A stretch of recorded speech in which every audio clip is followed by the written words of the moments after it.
వాటిని పెద్ద యాలక్కాయలు అంటారు. ఈ పెద్ద యాలక్కాయలు అనేవి ఆర్థిక ఇబ్బందుల నుంచి బయటపడటానికి చాలా అద్భుతంగా సహకరిస్తాయి. ఈ ప్రయోగం చేయాలంటే మీకు 5 పెద్ద యాలక్కాయలు కావాలి, ఒక ఎర్ర దారం కావాలి, ఒక ఎర్రటి వస్త్రం కావాలి. చాలా సులభమైనటువంటి ప్రయోగం. శుక్రవారం రోజు మీరు ఒక ఎర్ర వస్త్రాన్ని తీసుకోవాలి. ఆ ఎర్ర వస్త్రాన్ని మీ పూజా మందిరంలో ఉంచాలి. ఆ తర్వాత ఒక ఎర్ర దారం తీసుకోవాలి.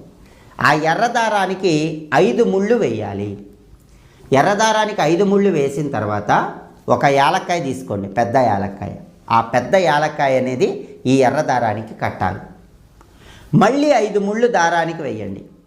మళ్ళీ ఇంకొక రెండో యాలక్కాయ తీసుకొని ఎర్ర దారానికి కట్టాలి. ఇలా మీరేం చేయాలంటే ప్రతిసారి కూడా ఆ పెద్ద యాలక్కాయ ఎర్ర దారానికి కట్టే ముందు దారానికి 5 ముళ్ళు వేయాలి. దారానికి 5 ముళ్ళు యాలక్కాయ కట్టాలి. దారానికి 5 ముళ్ళు యాలక్కాయ కట్టాలి. దారానికి 5 ముళ్ళు యాలక్కాయ కట్టాలి.